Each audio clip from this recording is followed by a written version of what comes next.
Hi, Wednesday Insights, Matt Noyes, 1 Degree Outside Weather Network, 1degreeoutside.com. Plenty for you coming up in this Insights video. We continue to be on the road, which is why I've got myself in a little box here instead of in front of the maps with you, but we'll cover it all anyway. Mountain snow season's underway. We're going to take a look at that here in just a couple of moments. New snow that falls now in the coming days will be falling out in the western United States, including in the Rocky Mountains, who undoubtedly are feeling a little left out now that New England has our first snow in the ski areas. Dry and mild stretch ahead. In fact, so mild that we think we go to the 70s in a bunch of spots this upcoming weekend into early next week, and the tropics are likely not done yet. We'll cover it all. Let's start out with the mountain snow. It's hard to believe 10 inches at Sugar Bush, but there it is, the photographic proof. You can see the leaves are certainly still on the trees, and this is why we were talking about that snowleage shot yesterday. When you get the snow and you still have the foliage that's out there as well. Loon Mountain tweeting this out as well. Winter in sight. So more and more resorts getting in on this, getting at least a little bit of snow. It's enough to get everyone excited. New Hampshire DOT was out treating the roadways on the Kank during the course of the overnight with the fact that the snow was coming down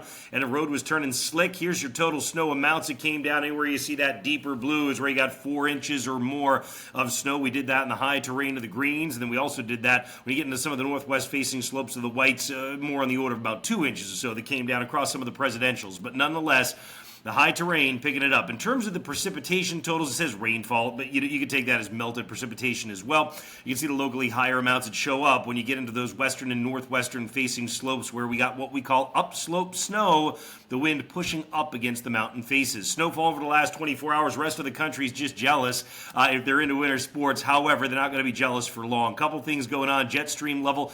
You can see we do have a phasing going on the East Coast where you see that real fast jet stream south and east of New England. There's a storm that's going to be taking shape. Southern moisture, northern energy getting together. It makes a storm that gets things windy on the Cape, but all the rain associated with it is going to stay out over the ocean. And then you got a big ridge building across the upper Midwest. That's going to be coming into the Northeast. And then behind that, more energy, another trough digging into the Pacific Northwest. That's the snow that will be spreading into the western United States in the coming days.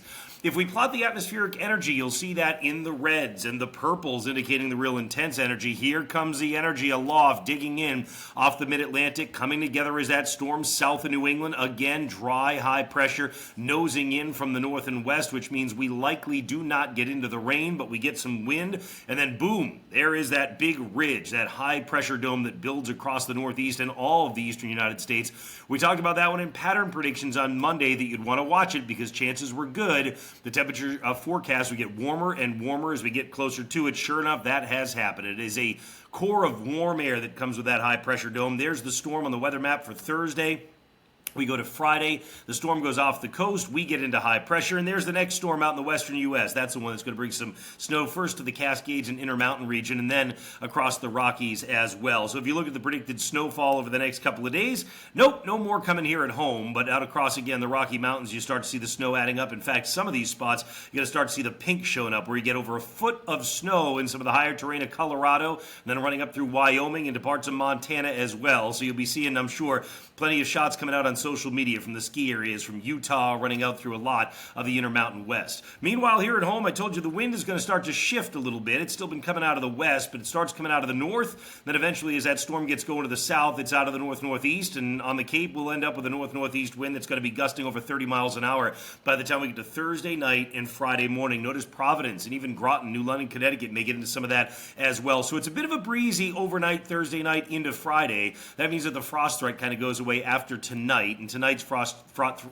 threat is not as widespread as what we had last night into this morning, but nonetheless, as the winds kick up, there is just the chance of a little bit of splashover in terms of coastal flooding as we head to the high tide cycles Thursday night and during the course of the day on Friday, particularly considering we've got a supermoon that'll be with us on Thursday evening as well. Notice the weather map as we go through. You've got high pressure that builds through the northeast, and that's why I say it's going to turn mild and fair heading into the upcoming weekend. No real problems with regard to the weather. Next cold front slows down on approach, which means we're going to hold on to the mild air in New England on both Sunday and Monday, and we keep it going into early next week for that matter as well. So in terms of additional rain or precipitation that's coming, you don't really see much, if anything, across a lot of the Northeast over the next 7 days. It's all out west, and that does mean we stay dry. In fact, over the last 30 days alone, we've had only about half of our normal precipitation for a lot of New England. Not the case on the Cape, not the case up in Burlington, Vermont, or Berlin, New Hampshire, but most of us anyway run about half where we should be over the past month, and obviously the dry pattern continues. In the tropics, couple of areas to watch. You've got one wave that's coming out of the central Atlantic. That'll be watched very carefully as it continues to march westward and comes somewhere around Puerto Rico and the Dominican Republic. Notice there it's about a 40% chance of development over the next 7 days. You've also got a 20% chance of development when you get around Central America. So a couple areas we'll watch. That's why we say the tropics aren't done yet. Actually, things turn more favorable for tropical development as we get to this weekend and particularly into next week. So I think you will hear more out of the tropics. We'll continue to keep you posted and keep an eye on that. In the meantime, tomorrow's high temperatures in the 50s. You've still got the cool air around. Again, we had talked about the frost for tonight in our 1 Degree Outside Today video, Noyes' Notes, which you can always find posted on our homepage, 1degreeoutside.com. But bottom line is we start building out of the coldest night so that Thursday night, you're still in the mid-30s, but you're not as cold, for example, as you were last night. You're going to be 9. And we get into Friday, temperatures up around 60 or maybe a little bit better. That's just the beginning. Now remember, Thursday night, Friday, you get that brisk wind that's blowing out of the north and in some spots the north-northeast. But it will start to ease as we get to Friday night and Saturday, and the cool starts to ease as well. Look at those Saturday high temperatures coming up to 65 to 70 degrees. And then here's that warming trend we've been telling you about since pattern predictions on Monday, right? Get temperatures into the 70s on Sunday. We don't think it stops there. We think by the time we get to Monday, you're likely to be climbing into the 70s for a lot of New England. So there's plenty to look forward to. If you want to see that updated 14-day forecast, grab the app, Noyes' 1 Degree Outside Weather app. Get it on the App Store or Google Play. That's how things look. It's always great being with you, whether it's from the studio or on the road. We'll continue to bring all the updates, and all you ever have to do to get them is check 1degreeoutside.com. Or, of course, our app, and you can see all the videos, all the recent ones up atop the home screen. Make it a great one.